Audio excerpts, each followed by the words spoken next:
kain. Laman. Kape.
Yan, good day mga ka-fishing. Simulan naman tayo sa pagpanagat. Ito, kain muna tayo.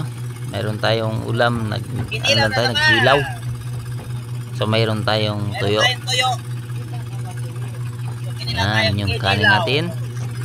Lagyan na natin sa plastic dahil ginamit natin yung tupperware natin sa pag-ilaw. Kaya nilagyan natin sa plastic. Ganun lang. Yan. Kain muna tayo, kain.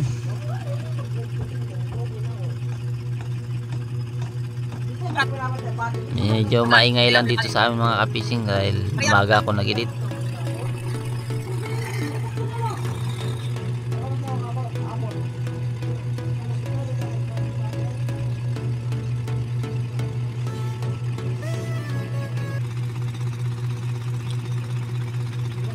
Yan. Masarap pala ang ganito mga ka-fishing. Yung kikilaw ko ay kalamansi yung kikilaw ko para masarap yung matamis-tamis yung laman ng isda. So wala lang tayong sili. Sarap nitong may sili.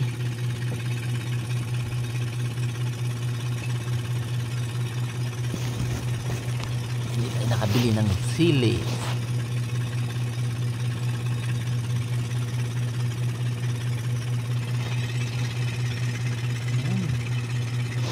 Sarap talaga.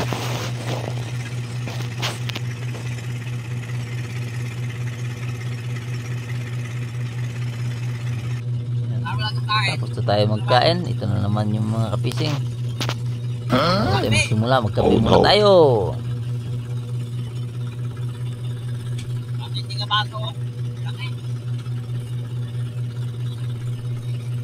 Kape. Para dila talaga ang mata habang mga mamataw-pataw. Dahil gabi yung pamataw-pataw natin.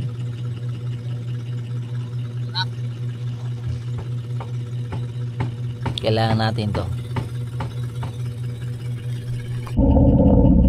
Yan, salamat tayo sa Panginoon na maganda yung panahon. Nilinaw tayo. Oh no.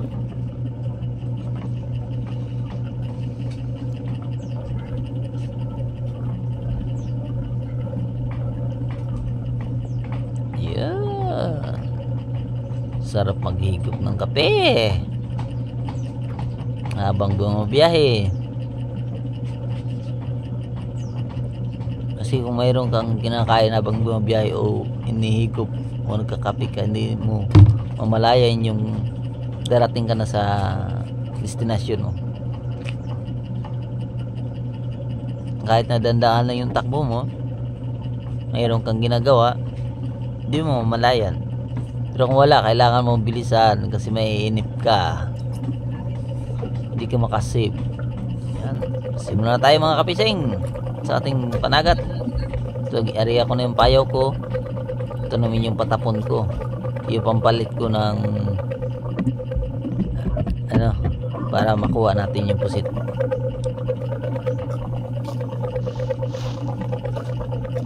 Maganda yung panahon ngayon mga kapising. Ang ano lang naman pag kay pahibas yung agos ng dagat at saka habagat, parang nagka isa yung takbo, kaya maganda yung panahon. Pero kung pagdating ng pataob pa high tide, lumalakas yung alon. Yan, unang kain mga kapising. Sana mahuli natin.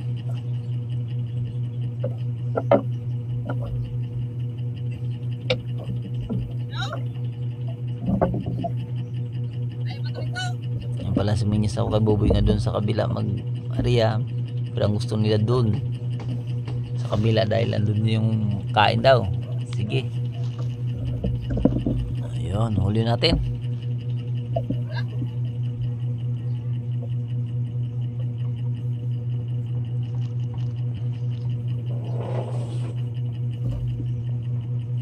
Nagsiksikan sila sa isa kabilang kanto. Yan, unang huli.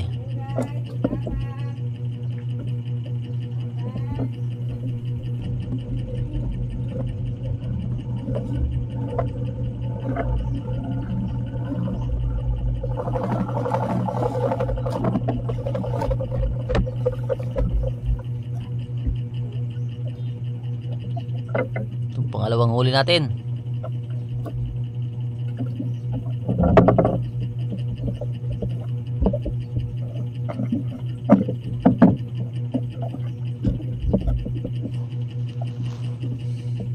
Saan nakakain?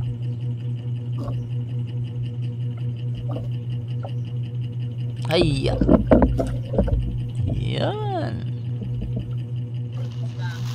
Ganyan ang pagsanit yung mga kapising dahil yung pusit pag inanuhan mo, sinigpitan mo yung tansi, nararamdaman nila pag may hinihila mo, binibitawan nila. Yan, malaki. Kaya ang ginagawa ko, hindi ko paghigpitan tansi, kaya ang pagsanit ko 2-3 bis ko is hilahin para mabigla siya, matagaan talaga. Yan, laki ng pangatlo natin mga ka-fishing. Hagas naman natin. Ito na naman. Bawat isa pa nga ka-fishing, isang start ng makina, bawat isang kain. Kaya kung huli ka ng 30 piraso din nga pag start ng ng makina. Hindi basta-basta yung pag magpa-start, dahil kung malaki yung makina mo, malakas yung katulad ng mga diesel, talagang hirap na hirap ka dyan mga kapising. Kasi sa 30 nga kain, hindi lahat yun mahuli mo. Tulad niya, maliliit yung pusit. Di bali kung malalaki, kahit huli ka ng 10, basta malalaki, okay lang. Pero sa ganitong maliliit, habagat, maliliit yung kumakain, ito, sira. Talagang mahirapan yung kamay mo sa pag-start ng makina.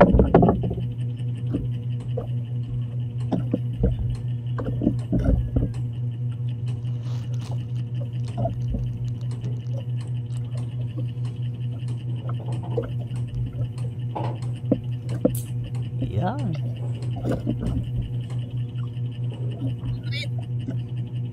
Yan, padihim na. Wala. Oh no. Kumain. Try ulit. Haya. Oh my God. Haya talaga. Wala. Hindi nagtapon. Ganyan talaga mga pising, lalo na kung busog na. Ubus na yung patapon o yung kinain nilang buhay. Hindi na yung babalik. Yes. Layo na sa harapan na pala.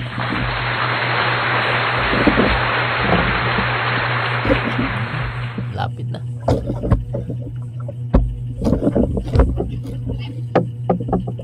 Ayan. May kadiliman na rin, Oh, na rin yeah. lang natin mga fishing. Nawala na yung ibang ilaw. Kunting ilaw na lang lumalabas. Kaya medyo may kadiliman na yung ilaw natin.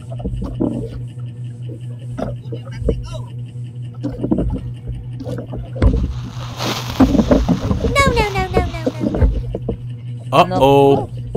Nagkabuhol-buhol pa. Wala, hindi ito mahuhuli. Ako, ano nangyari?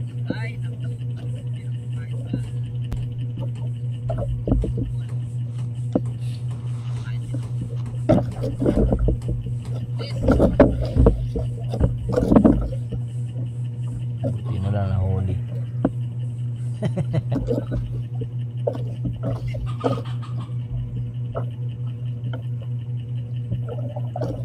Huli ka. Oh, yeah. Yun. Huling-huli.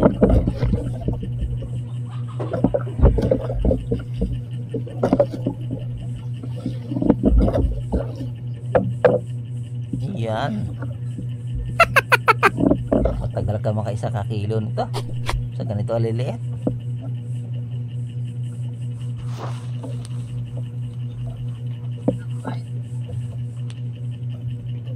Yari ka. Oh, yeah.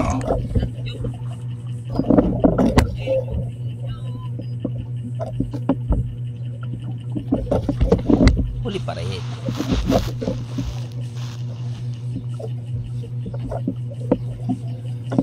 Yun.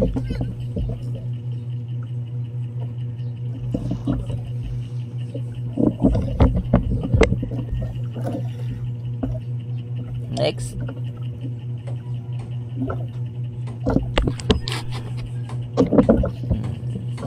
Huli ka.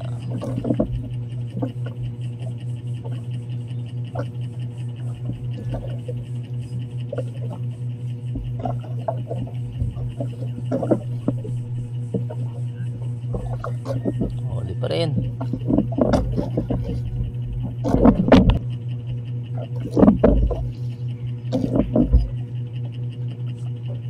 Ayan.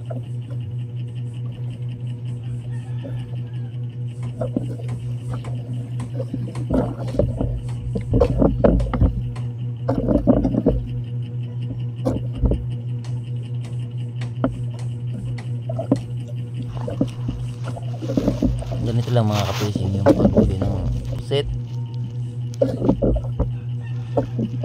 Hindi ko lang pinapakita ang paghila, ang paglapit dahil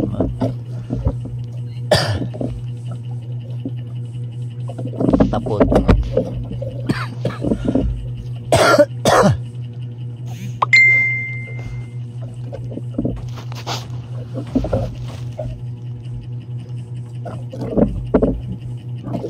Ayan.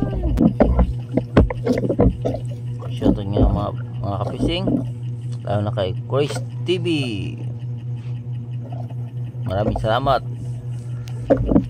sa iyong mga comment. Dan Pisara, maraming salamat. Yun, huli pa rin.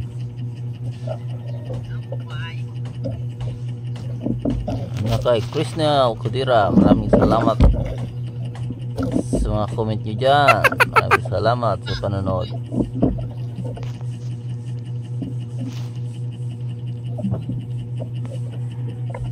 Wala na huli.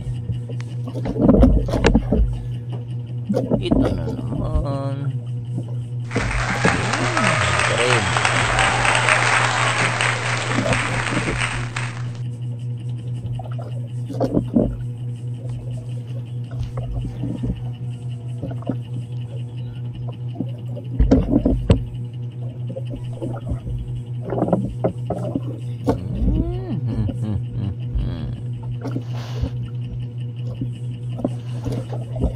Mabilisan. Kasi mga fishing, may tumatay tatlo, apat na tumatayo nga pusit o kumain sa ating payaw. Kaya mabilisan yung ano natin, yung pagpatapon.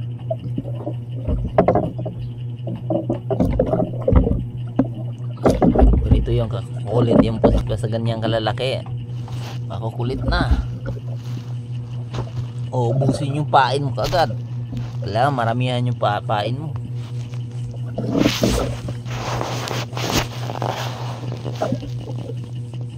Ayun o.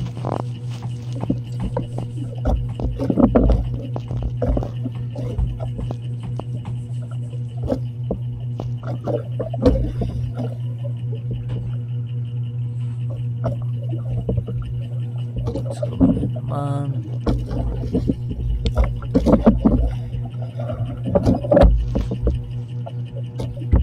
Sumabit pa oh.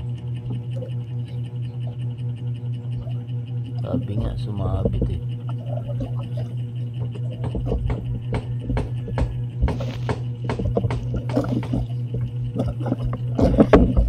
Sumabit sa hélice.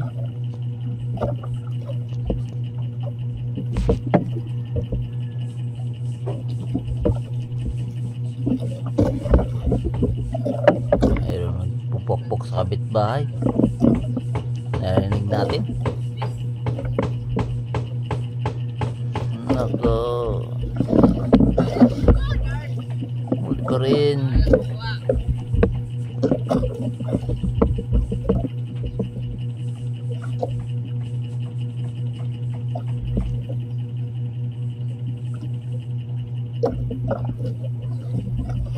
Ayun na.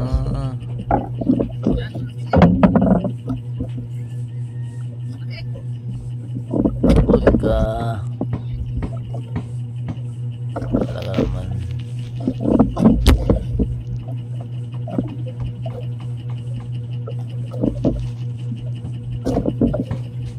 Huli pa rin.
Wala na naman. Oh no.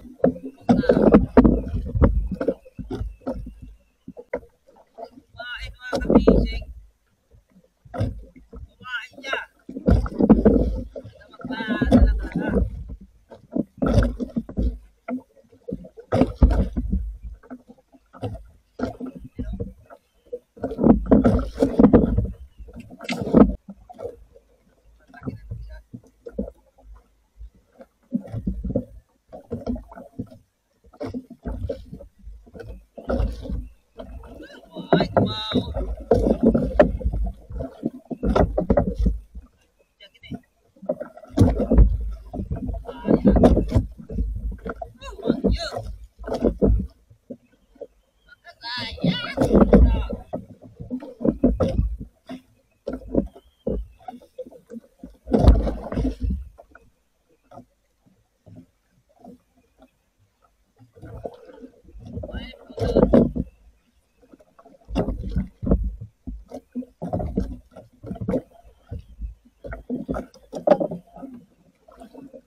Yan, dito na tayo mag voice record mga ka-fishing sa dumating na. Medyo maingay dito sa amin.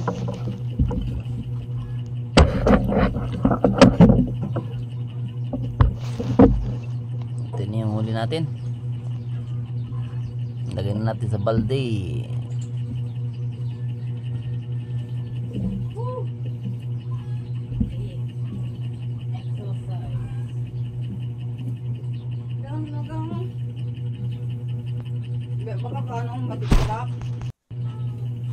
Yung huli natin mga ka-fishing nasa 30 piraso higit, pero hindi siya nakapuno ng balde dahil maliliit.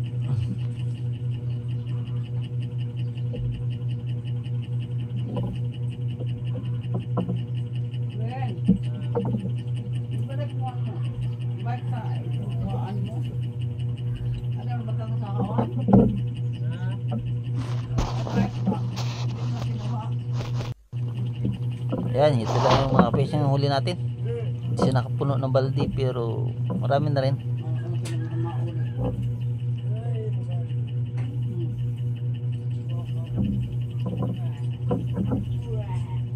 Daming pain natin, nakatambak na. Mga patay na lahat. Puro kinainan. Ito na yun. Ayan yun.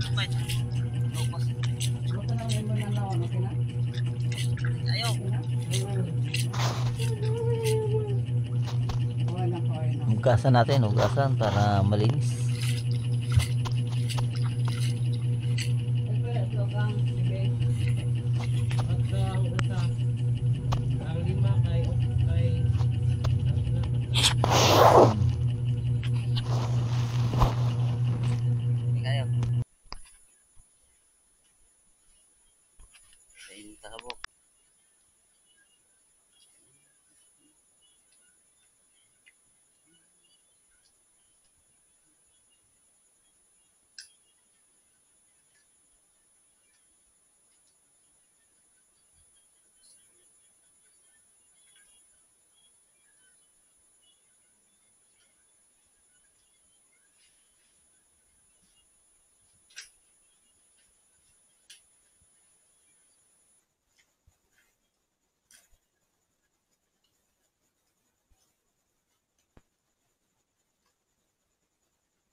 Ina-classify kasi yung mga ka-fishing, ang 3 grams pataas lang ang medium, XL large pataas.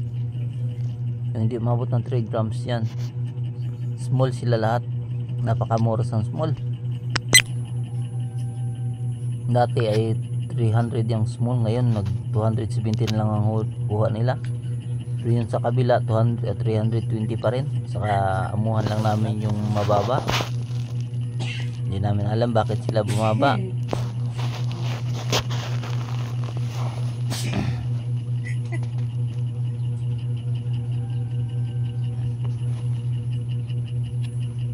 Yan.